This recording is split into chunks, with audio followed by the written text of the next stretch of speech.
warm welcome to you joining our webinar series in partnership with Telstra and Telstra Purple, which is all about building the agile and adaptive business. So today, with many businesses facing strong headwinds, we are going to tackle the subject of growth and innovation to understand how enterprises adapt to rapidly changing priorities, how technology supports these new business objectives, and how to foster collaboration and innovation, especially within global organizations. So to do that, I'm delighted to welcome three excellent panelists who all know something about what the agile and adaptive business looks like. Jaye Tillson, Head of Architecture at TT Electronics, David Williams, Head of Solution Sales, Telstra EMEA, and David Mudd, Digital and Product Certification Director at BSI Group, also known as British Standards Institution. So thank you to all of you for joining today. I hope you're well. So to those of you watching and listening, if you have a question at any time, do add it to the Q&A box, which you should see at the bottom of your screen, and you can put your name in if you wish to be identified. And what we'll do is we'll get through as many of your questions as we can as the webinar progresses. So if you have any thoughts or any comments as well, do pop them in that box, and then we can put those to our panel. So without further ado, let's get started. We're going to set the business and operating context. First of all. So enterprises are focused on how to be agile, and I think we all know that this has been the story and the aspiration for some time. In the context we find ourselves today, companies have got to respond to an unprecedented level of change, and the pressure to adapt, to innovate, to be agile is even greater. Now, some have been quite successful in this respect, and others have maybe struggled, but today we're going to try and understand that in a bit more detail. So to the panel, let's start with a quick intro from each of you and a comment on maybe some of the key changes and challenges of the last few months. Jaye, if I may start with you first, welcome. Hello and thank you. My name is Jaye Tillson. I'm Head of Architecture at TT Electronics. We're a global manufacturer of engineering electronics and performance applications. Our core expertise is in power, sensors, connectivity, and low volume, high mix manufacturing. I've been at TT Electronics now for 10 years, and I've got a small team of architects who work for me. We have about 30 sites across the globe, and we tend to grow through M&A mostly. I think the key things for us during 2020 is really the move to working from home. We have sites in China, so we saw this come in relatively early on, and we had to send those people home to work. And I guess everyone has that change to sending a lot of people home. We sent a third of our workforce home. And that led to other things such as communication between those users at home, and how do we keep people feeling inclusive? And also, how do we secure those end users? It's a very different scenario where people are now not inside of that fortress that you've built over 20 years. They're now sitting at home. So really those for us are the key things. Brilliant. Thanks very much for that. And over to you, David Williams. Hi, good morning, everyone. I'm David Williams. I work for Telstra, one of Asia's leading telecommunications and IT services providers. My role is heading up the solution architects team here in EMEA, designing solutions for enterprise and carrier clients in the region. I guess in terms of the pandemic, Telstra already encouraged a pretty flexible working culture, and unfortunately we updated our collaboration tool set about 18 months or so before the pandemic came. So it's actually pretty easy for us to actually shift and pivot to everyone working from home. We also have a pretty collaborative culture across all of our different regions. So honestly, I guess at a personal level, the biggest challenge for me has been sometimes almost too much collaboration and sort of endless Teams calls and not really enough time to actually do the actions and switch off from work. So yeah. Thank you. Thanks very much. And I think the themes of connectivity and collaboration we're definitely going to pick up on throughout. So thank you. And David Mudd, last but not least, over to you. Thank you, Jess, and good afternoon, everybody. BSI, I suppose there's been two aspects here. One is how it's affected our clients. Now, in my role, what I'm looking to do is help support our clients who are developing new disruptive digital technology solutions and giving them assurance around that. And then what we found there is there have been cases where people have really needed to accelerate to market, to have solutions there that can potentially deliver some real tangible benefits in times of crisis. But how do you do that without introducing more risks? So that need to support our clients in that accelerated bringing solutions to market. Then within our own organization, like we said before, we are also a global organization, and we've got teams all around the world. So we've had that same issue. We had the early warning as well. We got from our teams in China, could see what was happening. And we've had to adapt not just to the home working, but with us, a lot of what we do is around audits and assessments as well. So suddenly that's had to massively change. And this is where we've seen really accelerated innovation. We've delivered something like 80,000 remote audits using from just basic video conferencing all the way through to kind of body cameras, smart glasses, and more immersive technology, all of which has been on the pipeline. We've had to massively accelerate that and make sure that when we're introducing these technologies, they're done in a controlled fashion as well as all the remote working. And in particular, then we mustn't ignore the personal impact as well. I can certainly echo those comments of now you're always online, you're always available, and balancing the kind of mental stresses and the people aspects here with the technology, as I think we'll come on to, has been absolutely critical. Yeah, absolutely. And to pick up on that point and sort of open this out to the panel, we're thinking about how innovation has changed. Has the pandemic increased innovation? Has it affected it adversely? Has it made it more difficult, more challenging? And then thinking about people who are now working in quite different environments, there's the extra impact of that. So some comments about whether you feel there's maybe been a detrimental or a beneficial effect on innovation over the past few months. I'll maybe kick off. I guess from my side, I think one of the few positives I think to come out of this whole experience has been how it's really created a real compelling need for rapid change and innovation across the whole economy. I've had a number of conversations with organisations who found they've been able to complete projects that were originally planned for years in a matter of months. But I guess from an IT side, I think a lot of it's been more around the pandemic rapidly accelerating macro trends that were already happening anyway. So like the digitization of customer interactions and service delivery, that adoption of cloud, reducing reducing the cost of failure and barriers to innovation, the shift of that processing to the edge of the network closer to the users, which is changing network designs. And then that kind of in that more distributed environments, obviously security gets a bit more complex. So that shift towards more of an identity-based approach to addressing that problem. So yeah, that's my perspective on it. I think, to be honest, I would echo what you've just said. I mean, we've seen innovation in video conferencing tools and Microsoft sped up things in Zoom and a lot of the other vendors really sped up what would normally take years, that all these new features came around and that you have to balance that with the risk of all these upgrades coming along, because IT obviously have to do risk assessments and we want to be able to deploy to our customers, to the users, systems that we've tested, but things were moving really fast and that made it difficult. So those are the external things that I saw change really quickly, but also internally with the shift of moving people out and moving that endpoint to their homes, we had to be really clever with security. How do we patch them? How do we maintain them? How do we keep them secure? So we had that balance of the external factors changing really, really quickly and the internal factors.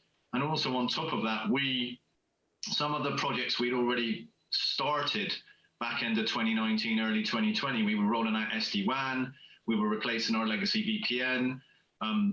Those things, we had to move really, really quickly with some of them to get people available to working at home. But we also had to balance moving quickly with the cost What was it going to cost us? Where was it budgeted? In what part of the year?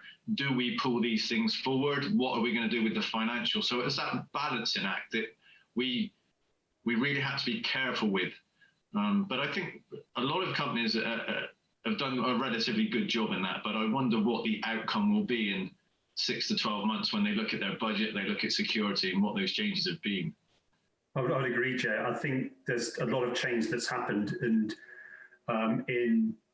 though it has happened in a measured way, as you say, I think some of the costs and all that will still take a while to kind of filter through. What I've seen is both internally with BSI, but then also looking at our clients, a huge surge in innovation initially around how to do business, but then that seems to have maybe plateaued a little. And I think particularly looking at new products and new developments, what I've seen from our client base is there's a mixed bag here. There's a lot of things that are probably just holding back a little bit, waiting to see where things go in the new year. So I've seen an initial big surge, maybe a little dip, and we're then looking to surge again quickly next year. I think the key thread here that's been said a few times is this isn't doing anything new. This is accelerating change that was already in progress, and we're moving towards a business model that maybe we were talking a few years ahead. It's coming right now. And this pandemic has caused untold tragedy and hardship for individuals and organizations around the world, but it's driving change and driving opportunity. I think when we come on maybe later to look at where we go from this, we need to consider it in that aspect. But in terms of the actual innovation in remote environments, what I've seen is it's working two ways. There's some of both. From an individual, how do people collaborate and innovate?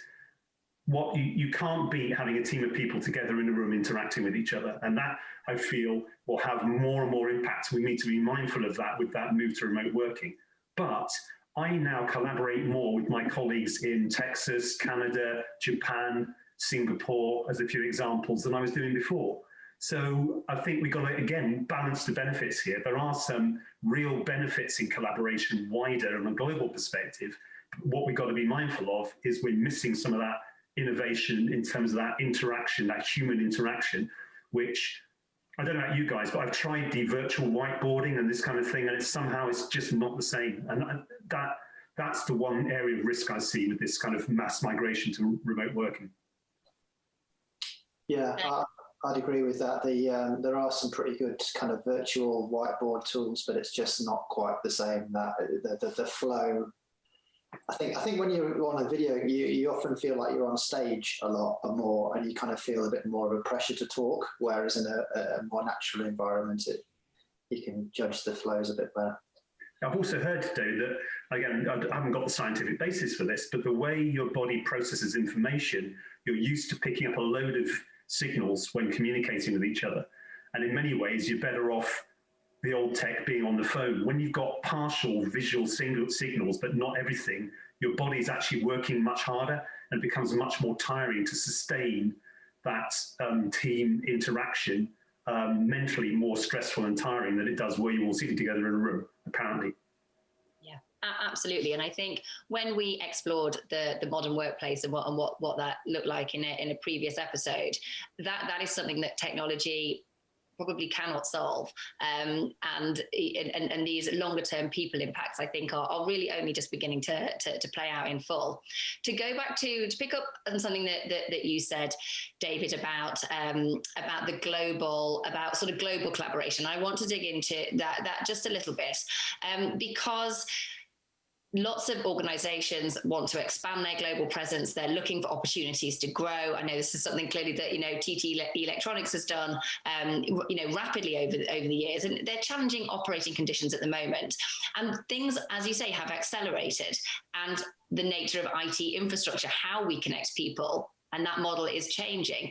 So David Williams, if I can come to you first, I mean, how do you best support that growth, that connection, that these surges into new markets? What are some of the challenges and the barriers there? Yeah, thanks. So in the first webinar of this series, I think Matt Williams quoted something from Forbes, which I thought was quite good. They likened a successful business to bamboo, about this plant with an extremely strong root system that quickly spreads underground and then shoots up to disrupt other plants and displace other plants in other areas. I thought that was a pretty good analogy, and a lot of the modern tech firms, unencumbered by legacy and infrastructure and process, they've been able to leverage cloud and improving data networks to significantly reduce barriers to entry in new markets and then scale really rapidly. So I mean, that's a great opportunity. In terms of the challenges, though, some of those highest growth markets are also pretty complex to navigate. I mean, Asia's our centre of gravity, and there's massive variation across that region in terms of the maturity of infrastructure, the openness of markets, regulations around data sovereignty and controls on the internet. So I think it's still important to have trusted parties and partners who've got strong roots in the region and in the markets you want to go to, who can help you to sort of navigate those challenges and spread quickly. And I think from a technology point of view, historically, it was a bit of a barrier to inorganic growth and organisation. So when you took over a new company, you had to go through this pretty complex process of integrating the systems and integrating the networks, and it often took kind of months and years before you could properly collaborate and sort of realise some of the synergies that were foreseen in the business case. But I think now, and the pandemic again has accelerated this. There's new technologies that will allow you to connect separate networks together, again, through some identity-based tools and processes that allow that collaboration to happen much quicker than ever before. And I think on a prior prep session, Jay, you were saying you've had some experience around that. Yeah, so obviously, as I said at the start, TT Electronics have grown quite a lot through M&A over the years. I mean, for 20 odd years, it's been buying up businesses and integrating them. And I've been lucky enough to work on those integrations for the past 10 or 11 years.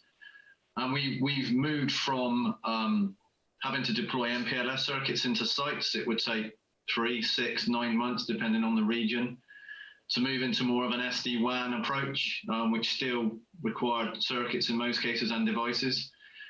We just acquired a business in the US, and we have day one requirements. So and those day one requirements have changed over the years. They just used to be put a background on, you'll be fine.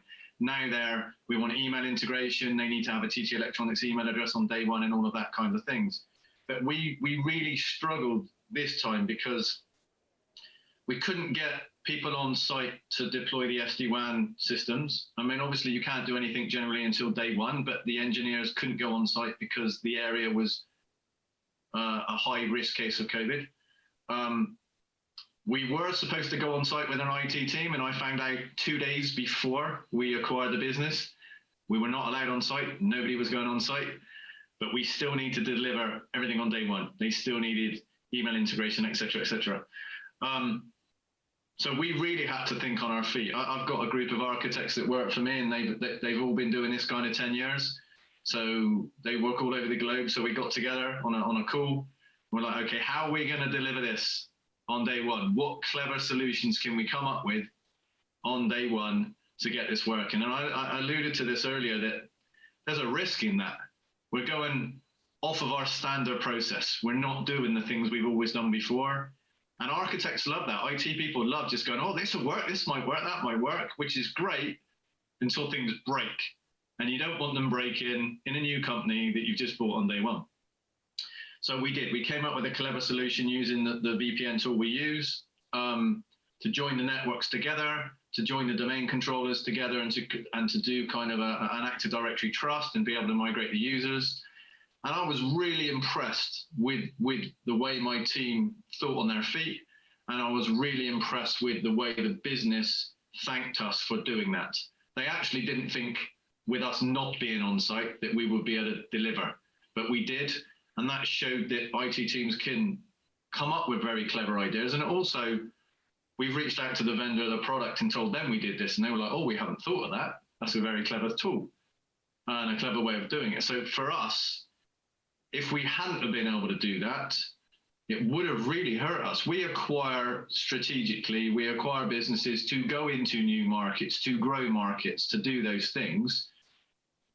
And we wouldn't have been able to do that on that day if we hadn't have come up with those clever solutions. So I think that was really good.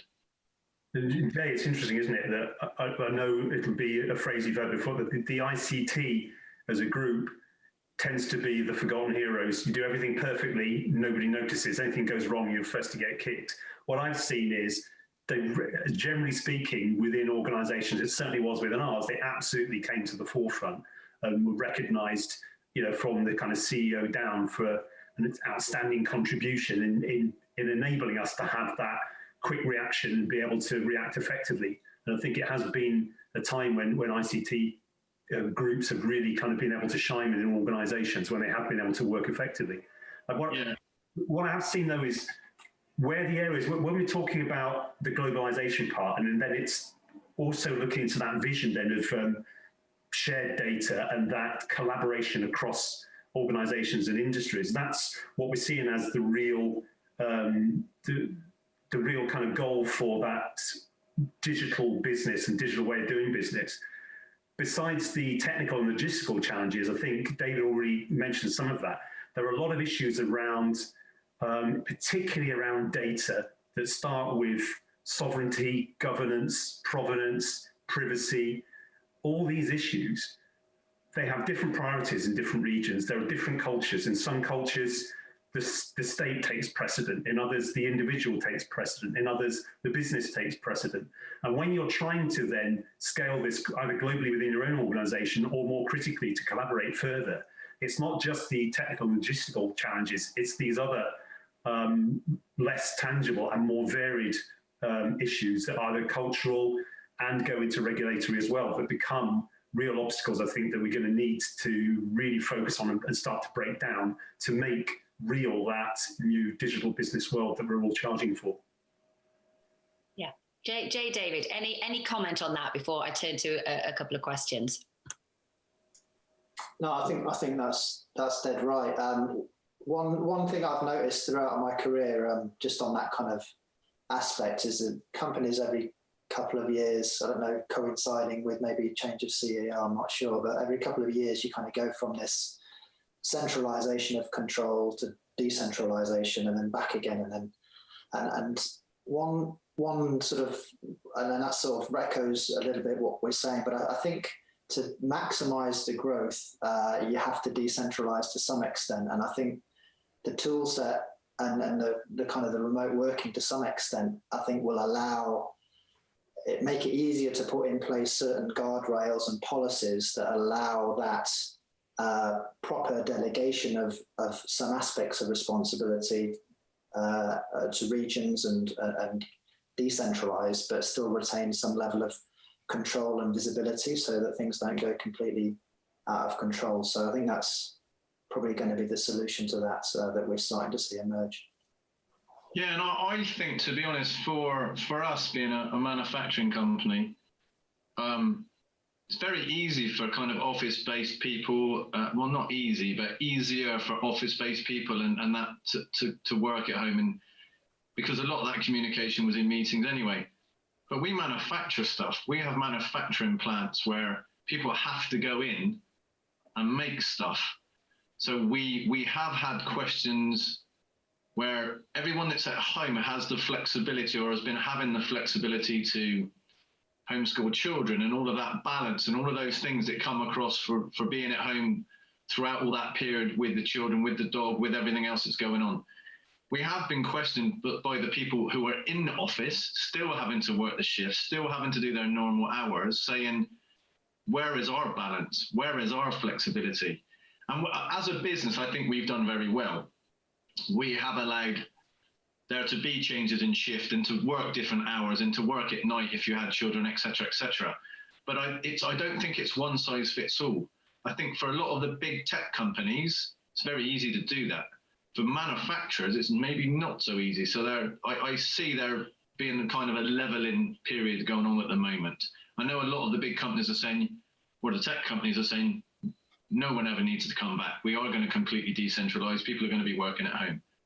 Not quite as easy if you make stuff. I mean, I just wonder how that's going to end. I don't have the answers, but I just wonder where that's going to go. With that, Jay. We've had the same situation and had to adopt more flexible working practices for those.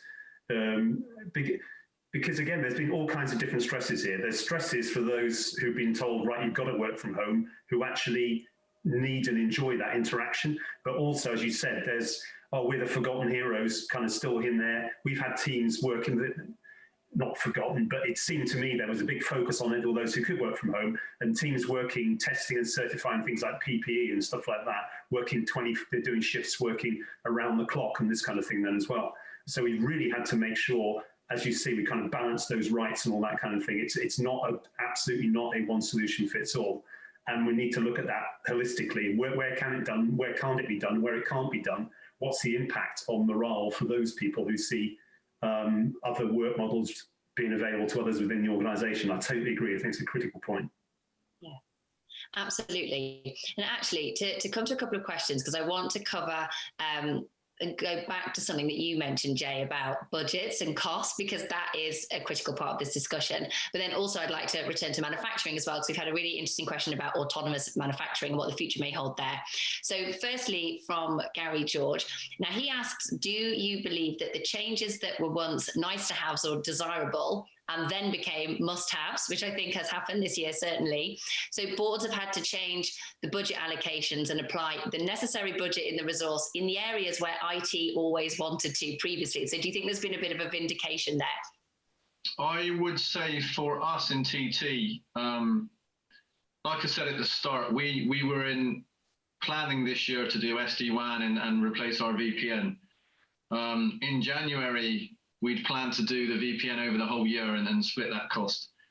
We sat down with the board and said, we think this is going to come out of China. We think we're going to have issues. Our legacy VPN isn't going to work. We need to move quick.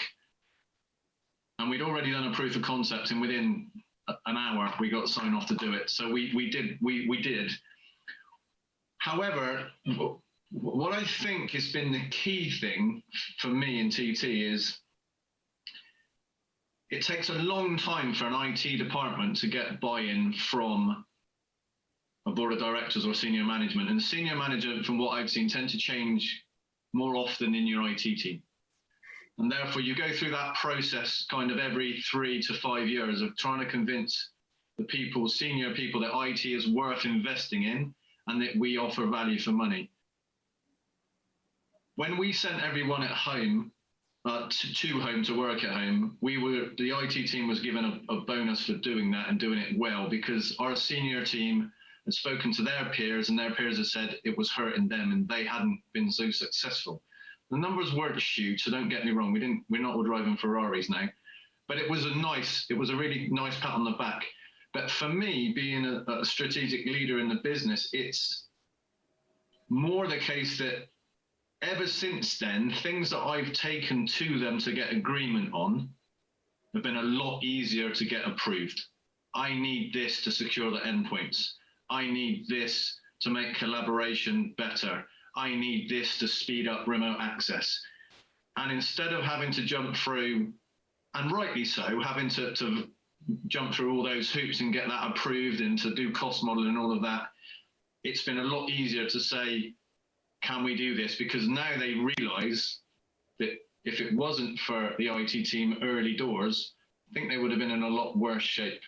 So certainly for me, and maybe it's just in TT, and if I went somewhere else, it wouldn't be the same, but it's certainly easier. And budgeting for 2021 has been a lot easier process.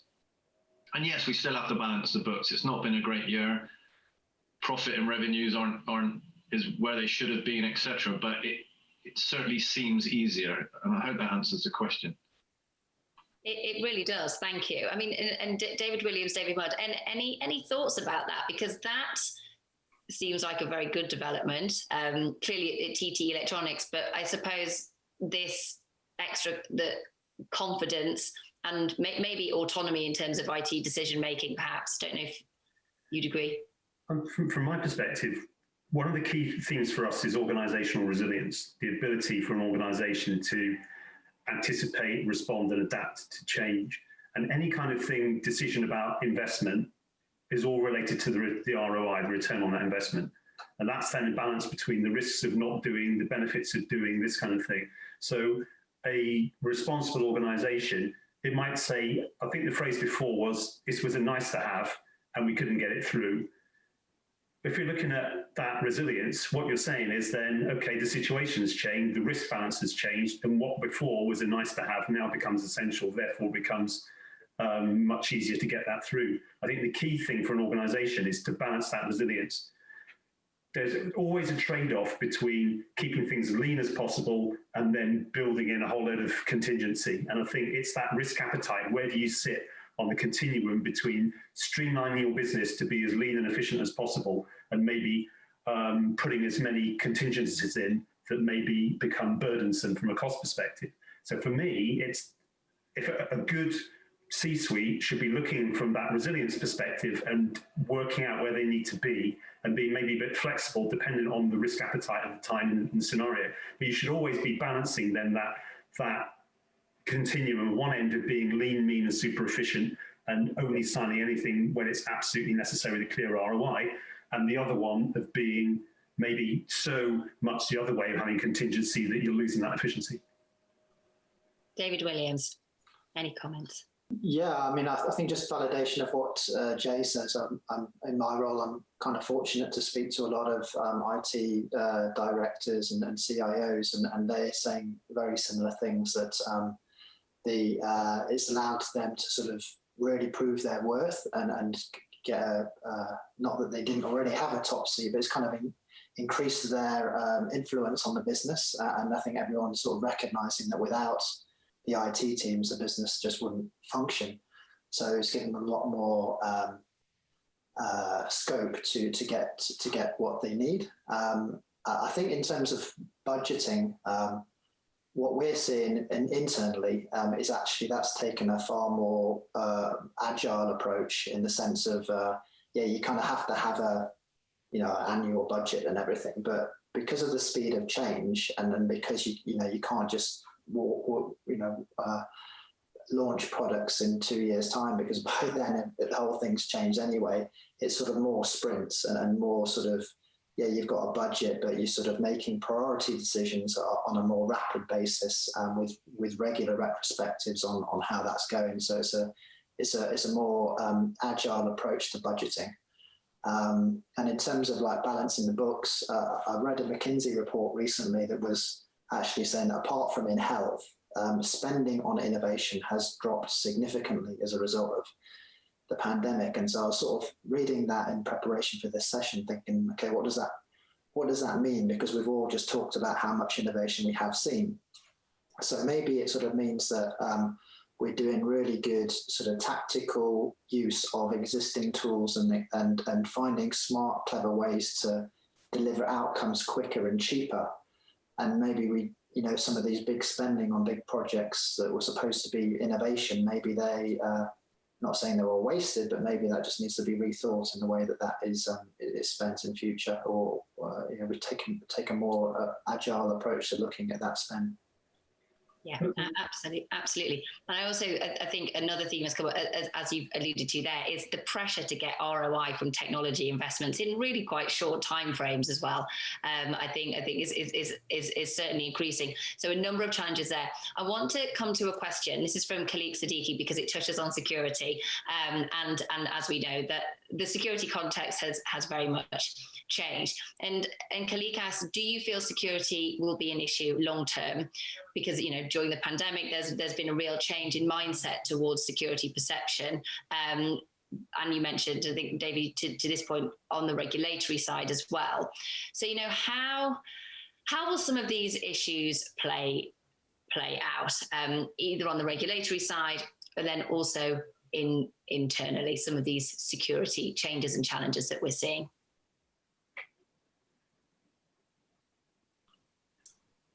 Sorry, that was to which David? No, but either. Either. Whoever wants to take that. Well, I think from my perspective, I'd say the technology is not so much the issue, in the sense of there's lots of technology ways of solving the problem. I think how to pragmatically apply, how to pragmatically manage risk and apply the compliance that you need to without stifling the business and without restricting your staff in being able to respond to their customers and customers' demands is the secret sauce. That's the hard part. And I think we've probably all still got some way to go. I think what the pandemic has done in the fact that we've achieved so much in such a short time, arguably is maybe sort of showing that we've been over-governing previously, potentially. And yeah, okay, maybe we need to sort of take a slightly higher tolerance to risk, or at least a smarter consideration of the way to apply the controls in a more pragmatic way rather than black and white. And again, that's why I think it's important for the IT community to be really embedded with the business so that they understand what the business is trying to achieve and can apply the tools and compliances pragmatically. I think that's the key point. That you've used a phrase I totally agree with and use a lot, is that pragmatic approach is what's critical here. Is rather than the specifics of the controls, it's around the risk assessment, it's the looking at the threat analysis and risk assessment being the key thing. The concerns I've got, with the first wave of pandemic we saw over here, there was a huge rise in cybercrime that affected both businesses and individuals. And what we'll see again, I think, is further activity here as well in the second wave. I've seen read all kinds of things about it. I think it is a very real issue, and effectively, this is like a war in as much as there is no, okay, we've got this now, we're out of this level, we built this, the threat's dealt with. As technology advances, both the criminal activity and then the defense activity will continue to advance as well. All the technology we're seeing coming in for good around AI, this kind of thing, can be used for bad as well. We need to be mindful of that, I think. So I agree absolutely with what you're saying there, David, and the focus here should be on pragmatic assessment of the risk rather than overburdensome controls. But I think and agility as well, because new threats will constantly emerge, and I think that's the key thing. And also, besides the technology, this all starts with people. The biggest way in the criminals will get into your business is through people, even in this remote working, especially in this remote working. Things like social engineering, this kind of thing, are very, very real threats. So if you're going to deal with the security threat, I think it'd be interesting to know your guys' perspective on this, but it seemed to me previously with an organization, you knew where the boundary was, you had your citadel, so to speak, protected, but now with those barriers gone, or certainly looking very much more fluid, I think is a much more complex environment, and there is much more onus now on awareness in people, as well as the technological controls that need to be put in place in order to manage that security risk. Yeah, I think I agree with what you've both said. I think that the threat vector has changed. As we've all alluded to, you used to have that kind of castle with your keep and your moat, and you protected everything inside and you were happy, and you could patch your systems and maintain your systems and those kind of things. We were very lucky that when we sent our users home, our patching tool continues to work over the VPN. Our VPNs are always on, and we could still patch those systems and protect from those threats. We did have some issues where people don't have the bandwidth. So we've had to change the amount of patches that we send and what patches we send. It used to just be all the critical ones you got, but we've had to analyze that and say, okay, do we patch something that's 2 or 3 gig for someone that's got a tiny internet connection? We've had to make those adjustments. So although the technology is there, we've had to tune that, but we've had to be aware that those users are now at home. Now, we've sent desktop machines home that aren't used to being at home. We've sent people home with laptops, and yes, we lock our machines automatically and all of those kind of things, but we also have to be aware now that we've certainly seen more houses being broken into and things being stolen than we had before. Now, that may just be, I don't believe it's targeted. I think it's just a case of people are at home, there's more IT equipment at home, people are finding it harder to work, and there's lack of money, and therefore I think crime goes up anyway. But how do we deal with that? Do we historically encrypted hard drives for senior management because they were the ones that were traveling and taking their laptops out and about. We had to step that up and encrypt everything because there were so many more machines at home. We've had to increase two-factor authentication where we probably didn't seem it was necessarily if you were in an office, a lot more people at home. So I think businesses need to be aware that, yes, maybe the technology exists, but it's not as simple as it was before. And that goes back to the budget conversation. Okay, we're only encrypting 100 machines because they were the key people that traveled. Now we've got 2,000 or 3,000 or 4,000 people or 10,000 in some big businesses at home. How do we deal with that? And I don't think necessarily technology has all the answers. I think there needs to be a level of awareness that maybe if you sit at home and your home office happens to be at the bottom of your garden in your summer house or wherever it may be, maybe when you leave that, you take your computer with you because it becomes a target. There needs to be that kind of awareness on you're not protected, it's not in the office anymore. Jay, can I just pick up on that? From my point, you talked about budgets there. I think part of that budget needs to go on that culture shift because awareness isn't sending someone on a remote course for a couple of hours that they just have to click and say they've been on it. It's about culture change, and that takes time and money and investment to do that. So I think your point about the budgets there, I think you need to consider in that budget for culture change, which is more than just training to ensure that everyone has the right mindset. I think that is probably the one thing I'm seeing lacking in that strategy of how security should be addressed as we go forward. And I think that's a really important point. Yeah, I totally agree. It's not the norm for people to think that way. They never had to have over the last however many years. It's a real shift in the way everyone's mind needs to think. And that's not, like you said, an online training course isn't going to suddenly change that overnight. Yeah, and what's interesting though, isn't it? Like we talked about multi-factor authentication. And when that started to escalate in our organisation, there were lots of rolling of eyes, or this is yet another faff, this kind of thing. But now, suddenly, people are just used to it. So again, I think when people are starting to realise that there are benefits of the remote working, there's benefits of doing more business digitally and all that, but it comes with a price. And I think providing it's balanced, and you can see there's real benefits in here, and this is sold as part of the package of moving to that digital age means here's all the wonderful benefits, but you have to have this as part of it. You can't have one without the other. I think that becomes slightly more positive in the way it's doing it, but I've seen how all the extra multi-factor authentications that came in and people up in arms about it, and now they're just used to it and it's part of their business. So it can be done. I think a proactive approach to that would be something that would really set a business apart to actually address that side up front. Absolutely. Thank you, David. And we are sort of running out of time. So I wanted to, as inevitably happens in these cases, and a really fascinating discussion so far, I want to come to David Williams towards the end, if I may, to sort of maybe round off some of the discussion that we've had here. And let's think about 2021. We're on the cusp of it. What do you think should be perhaps some of the key priorities or considerations for businesses thinking about 2021? How to thrive, how to grow, and how to sort of keep that level of innovation where it needs to be. Any thoughts from you, David Williams, on that? Yeah, so I did just wrapping up on the last conversation, totally agree on the human aspects. One other thing that we've been helping clients with is also scenario planning around, assuming you are going to have an incident at some point, how do you react? So that's another sort of important human aspect. So just rounding up, I think we talked about the trends, the technology trends that were happening anyway. So I think that's just going to continue.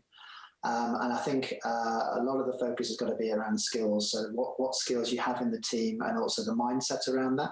So making sure that you've got an open and inclusive culture, making sure you encourage and promote curiosity and a growth mindset. Really focusing on removing the silos within the business so that the business, the operations team, the IT team are an integral unit, and they can solve and work problems together so that we can find ways for efficiency, we can find ways for innovation, So I really think it's got to be human-centric and cross-functional, and I think that will be the focus for next year. Brilliant. David, thank you very much. With those closing comments, it is time to close. We always end with plenty more that we could have discussed. I'd really like to thank our panelists, Jaye Tillson, David Williams and David Mudd, for a really fascinating discussion, and absolutely to you, the audience, for your time and insightful questions. There were even one or two more that we could have asked.